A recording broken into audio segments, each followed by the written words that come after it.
We're going to look at some basic measures of central tendency, and we're going to use this series of, or this sequence of numbers, or rather this data. So it's a collection of this 8 pieces of data.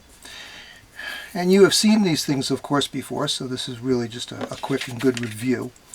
The median is simply the average. This symbol is used to mean the mean, or the average. Oh, I think I said median, I meant mean.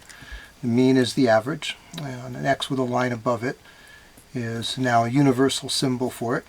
Like you've done with averaging many times before, you add them all up and you divide by the number that they are.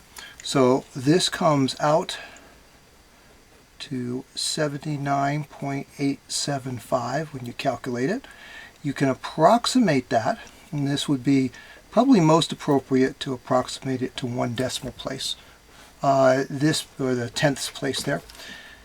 Given how close it is to 80, approximating it to 80 probably would be okay, but usually 1 decimal place with 2-digit numbers is really best.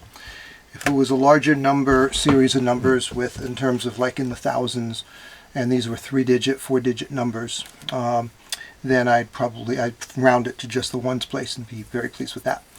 The median is simply the middle number, but they have to be put in order. So here I have arranged them in order, and we look right in the middle, and the middle is between these two. So that means it's 84.5, because that's right in between 84 and 85.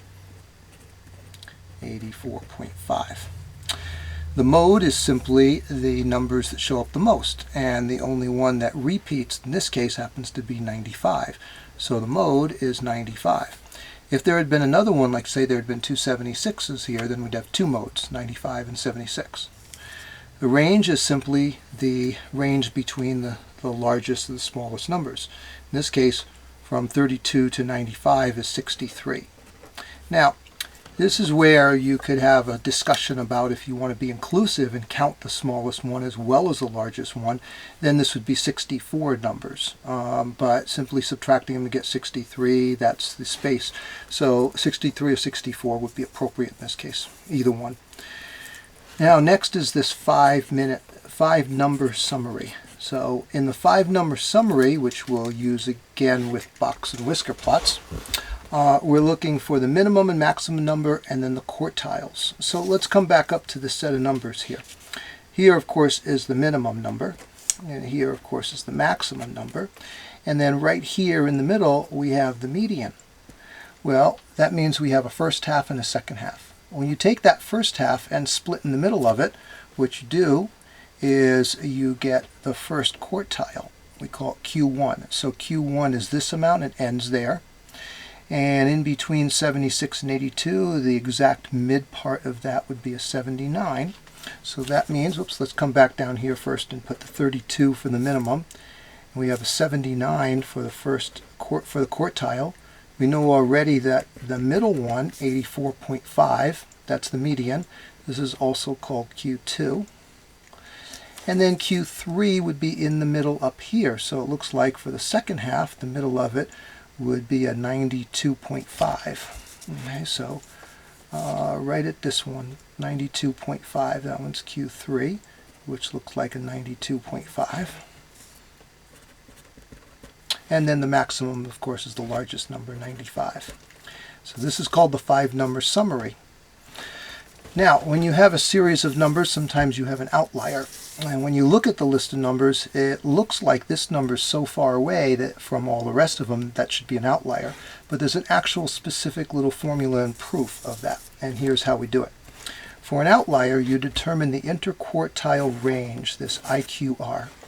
And you do that by doing Q3 minus Q1. I had started writing here, but now let's actually do it. So Q3 is 92.5 minus 79.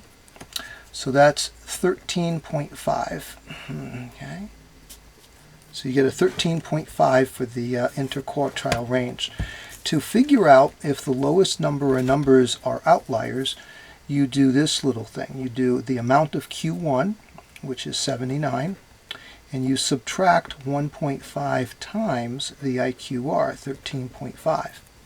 So when you calculate that, it equals 58.75. And notice then, that's a 5 here, that 32 is lower. Because it's lower than that, 32 is an outlier. Now that outlier, what that does is it significantly changes some of the other things, especially the average. When we come back up here, the average was just a little under 80. If we remove the 32 and figured out the average would actually come to an 86.7, which is significantly higher. So that one number makes a really big difference. If I added up the other 7 and divided by 7, I would find I'd have an 86.7 average. So this 32 makes a big difference. Now let's see on the other side. It's really pretty obvious that there's no outlier here since Q3 is this and these numbers are so close, but we can still do the steps to prove it and show it mathematically here.